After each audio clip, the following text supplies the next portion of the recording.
ഏഴര ശനി കുറച്ച് കഴിയുമ്പോൾ കണ്ടകശനിയായിട്ട് മാറും. അതും ദോഷമാണ്. മുഴുവനായിട്ടും അങ്ങ് ലഭിച്ചോണമെന്നില്ല. ദേഹത്തിൻ്റെ ഭംഗി, സ്ഥിതി, ശ്രേയസ്, യശസ്, സുഖം ഇതെല്ലാം വർദ്ധിക്കും. നമസ്തൻ്റെ കൈ 1202 പുതുവർഷം, ഭരണി നക്ഷത്രം.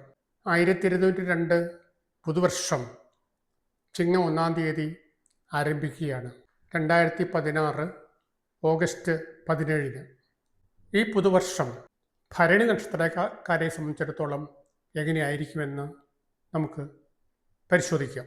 ഭരണി നക്ഷത്രം മേടക്കൂറിൽപ്പെട്ട നക്ഷത്രമാണ്. ആദ്യ അശ്വതി, പിന്നെ ഭരണി, ഇങ്ങനെയാണ് പോകുന്നത്. ഇപ്പോഴത്തെ ഗ്രഹസ്ഥിതി അനുസരിച്ച് ശനി മീനൻ രാശിയിലാണ് നിൽക്കുന്നത്. വർഷാവസാനത്തോടുകൂടി അത് മേടൻ രാശിയിലേക്ക് വരും. വ്യാഴം നിൽക്കുന്നത് കർക്കിടകൻ രാശിയിലാണ്. വർഷമധ്യത്തോടുകൂടി അത് ചിങ്ങൻ രാശിയിലേക്കൊന്ന് പോകും. വർഷാവസാനം തിരിച്ച് വീണ്ടും കർക്കിടകൻ രാശിയിലേക്ക് വരും. രാഹുകേതുക്കളെ സംബന്ധിച്ചിടത്തോളം രാഹു കുംഭൻ രാശിയിലും കേതു ചിങ്ങൻ രാശിയിലുമാണ് നിൽക്കുന്നത്. വർഷാവസാനം അവയ്ക്കും ചെറിയ മാറ്റം ഉണ്ടാകുന്നുണ്ട്. ഈ മാറ്റങ്ങൾ ഭരണി നക്ഷത്രക്കാരെ എങ്ങനെ ബാധിക്കുമെന്ന് നമുക്ക് പരിശോധിക്കാം. വ്യാഴം അവരെ സംബന്ധിച്ചിടത്തോളം, അല്ലെങ്കിൽ മേടക്കൂറുകാരെ സംബന്ധിച്ചിടത്തോളം 3-ാം ഭാവത്തിലായിരുന്നു ഇതുവരെ. ഇപ്പോഴത് 4-ാം ഭാവത്തിലേക്ക് മാറി. അതിൻ്റെ ഫലമായിട്ട് അവർക്ക് എല്ലാ കാര്യത്തിലും ഉണ്ടായിരുന്ന ഒരു ചുരുക്കം അവസാനിച്ചു.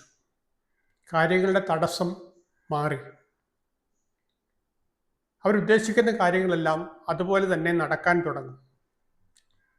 സാമ്പത്തിക കാര്യങ്ങളാണെങ്കിൽ പണം ധാരാളമായിട്ട് ലഭിക്കും. ഏത് പ്രവൃത്തിയിലും വിജയമുണ്ടാവും, കർമ്മപുഷ്ടി ഉണ്ടാവും, സുഖം വർദ്ധിക്കും. ഇങ്ങനെ വ്യാഴം 4-ാം ഭാവത്തിൽ നിൽക്കുന്നതുകൊണ്ട് ഉള്ള എല്ലാ ഗുണങ്ങളും ഇവർക്ക് ലഭിക്കും. ദേഹത്തിൻ്റെ ഭംഗി, സ്ഥിതി, ശ്രേയസ്, യശസ്, സുഖം ഇതെല്ലാം വർദ്ധിക്കും. താൻ ഭരിക്കുന്ന ജനങ്ങൾക്കൊക്കെ നല്ല അവസ്ഥ ഉണ്ടാവും. ധനസ്ഥിതി വർദ്ധിക്കും. നല്ല വാക്കുകൾ പറയാനും കേൾക്കാനുമൊക്കെ ഇടവരും. അതുപോലെ എല്ലാ വക വിദ്യകളും എന്ന് പറഞ്ഞാൽ പഠിക്കുന്നവർക്ക് നന്നായി പഠിക്കാൻ പറ്റും.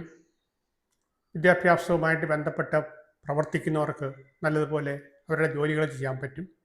എന്ന് തുടങ്ങി വിദ്യാർത്ഥികൾക്കും വിദ്യ കൈകാര്യം ചെയ്യുന്നവർക്കും വളരെ അനുകൂല സമയമാണ്.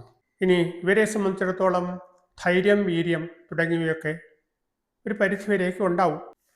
സഹായികളും കുറച്ചൊക്കെ ഉണ്ടാവും.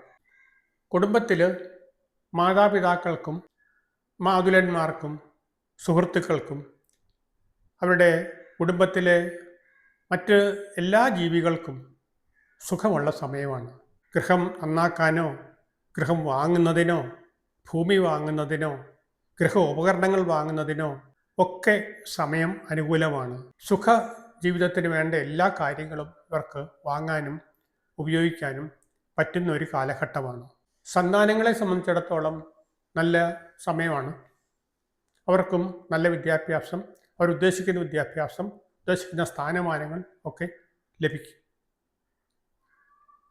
ഇവരുടെ പ്രാർത്ഥനകളും ഉപാസനകളും ഒക്കെ ഫലവത്താകുന്ന സമയമാണ്. കുടുംബജീവിതം നന്നായിട്ട് പോകും. ഒരഭിപ്രായ വ്യത്യാസവും ഉണ്ടാകാതെ പോകും. കഴിഞ്ഞ വർഷങ്ങളിലൊക്കെ ഉണ്ടായിരുന്ന ചെറിയ അഭിപ്രായ വ്യത്യാസങ്ങളൊക്കെ ഇപ്പോൾ പരിഹരിച്ച് നല്ല രീതിയിൽ മുന്നോട്ട് പോകാനുള്ള സാധ്യതയുണ്ട്. ഭാഗ്യം, ധർമ്മം, ദയ, പുണ്യം മുതലായ കാര്യങ്ങളെല്ലാം വർദ്ധിക്കും. കർമ്മരംഗത്ത് വളരെ കൂടുതൽ പുഷ്ടി ഉണ്ടാവും. ചെയ്യുന്ന ജോലികൾക്കൊക്കെ നല്ല ഫലം ലഭിക്കും. ഏത് ജോലി ചെയ്യാനും സാധിക്കും. പുതിയ ജോലികൾ ലഭിക്കും. പ്രയോജനമുള്ള ജോലികൾ ലഭിക്കും. ഇങ്ങനെ കർമ്മരംഗവും സമ്പുഷ്ടമായിരിക്കും. ഇവരുടെ അഭിമാനം, ആജ്ഞാശക്തി മുതലായവയൊക്കെ വർദ്ധിക്കും. സാമ്പത്തിക രംഗം ഒന്നുകൂടെ ചിന്തിച്ചാൽ വളരെ കൂടുതൽ ധനം വരാനും മനസ്സിലെ ആഗ്രഹങ്ങൾ മുഴുവൻ സാധിക്കാനും ഒക്കെയുള്ള സാധ്യതയുണ്ട്. ഇപ്പം നമ്മൾ വ്യാഴത്തിൻ്റെ കാര്യമാണ് പ്രധാനമായിട്ട് പറഞ്ഞത്. ഇനി ശനി, രാഹുകേതുക്കളൊക്കെ ഉണ്ട്. ശനി 12-ലാണ്. ഏഴര ശനി കുറച്ച് കഴിയുമ്പോൾ കണ്ടകശനിയായിട്ട് മാറും. കേതുവാണെങ്കിലും വർഷാവസാനത്തോടുകൂടി 4-ാം ഭാവത്തിലേക്ക് വരുന്നുണ്ട്. അതും ദോഷമാണ്. അപ്പോൾ നമ്മളീ പറഞ്ഞ ഗുണങ്ങൾ മുഴുവനായിട്ടും അങ്ങ് ലഭിച്ചോണമെന്നില്ല. അല്പമൊക്കെ ചില കുറവുകളൊക്കെ വരാം.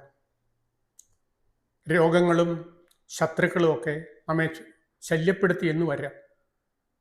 അപ്പോൾ അവയൊക്കെ കരുതിയിരിക്കണം. അതിന് വേണ്ട പരിഹാരങ്ങൾ യഥാസമയം ചെയ്തുകൊണ്ടിരിക്കണം. രോഗത്തിന് ചികിത്സ വേണമെങ്കിൽ അത്, മറ്റ് ശത്രുദോഷത്തിനൊക്കെ ആണെങ്കിൽ അതിൻ്റേതായ രീതിയിലുള്ള പരിഹാരങ്ങൾ ചെയ്തുകൊണ്ടിരിക്കണം. ഇതുപോലെ ആപത്തുകളും അപവാദങ്ങളും ദുഷ്പ്രചരണങ്ങളും ഒക്കെ ഉണ്ടാകാം. ഇതിലൊന്നും തളരാതെ ഇവയെല്ലാം കരുത്തോടുകൂടി നേരിട്ട് മുമ്പോട്ട് പോകുക. നല്ല കരുത്തുള്ള നക്ഷത്രക്കാരാണ് ഭരണി നക്ഷത്രക്കാരെന്നാണ് പറയുന്നത്. അവർക്കതിനെയെല്ലാം നിഷ്പ്രയാസം കീഴടക്കി മുമ്പോട്ട് പോകാൻ പറ്റും. എങ്കിലും ഈ ശത്രുക്കൾ നമ്മളെ എങ്ങനെയാണ് വീഴിക്കേണ്ടത്, എന്ത് ചെയ്യണം എന്നൊക്കെ ഓർത്തിങ്ങനെ കർമ്മനിരതരായിട്ടിരിക്കുകയാണ്. അവരെയും കൂടെ കരുതിക്കൊണ്ട് നമ്മൾ മുന്നോട്ട് പോകണം, നമുക്കൊരു ദോഷവും വരാതെ. 9-ാം ഭാവാധിപനായ വ്യാഴത്തിൻ്റെ അതിദേവതയായ വിഷ്ണു നമ്മളെ ഈ കാര്യത്തിൽ സഹായിക്കാൻ പര്യാപ്തനാണ്. അതുകൊണ്ട് വിഷ്ണുവിൻ്റെ മന്ത്രങ്ങൾ ജപിക്കുക, വിഷ്ണു ക്ഷേത്രത്തിൽ പോവുക, വിഷ്ണുവിൻ്റെ കീർത്തനങ്ങൾ ചൊല്ലുക, വിഷ്ണു ക്ഷേത്രത്തിൽ വഴിപാടുകൾ നടത്തുക, നാരായണ മന്ത്രം കൂടുതലായിട്ട് ജപിക്കുക. ഇങ്ങനെ വിഷ്ണു പ്രീതികരമായ കാര്യങ്ങളെല്ലാം ചെയ്യുക. നല്ല സൗമനസ്യത്തോടുകൂടി ജീവിക്കുക. ആൾക്കാർക്ക് ദാനധർമ്മങ്ങളൊക്കെ ചെയ്യുക. ഇങ്ങനെയൊക്കെ ജീവിച്ചാൽ ഈ ഗ്രഹപ്പിഴകളൊന്നും, ഈ പിഴച്ചു നിൽക്കുന്ന ഗ്രഹങ്ങളൊന്നും നമ്മളെ ബാധിക്കുകയില്ല. അതുകൊണ്ട് എല്ലാവർക്കും അതിന് കഴിയുമാറാകട്ടെ എന്ന് ആശംസിച്ചുകൊണ്ട് നിർത്തുന്നു. നന്ദി, നമസ്കാരം. ഓം നമഃ ചണ്ഡികായ.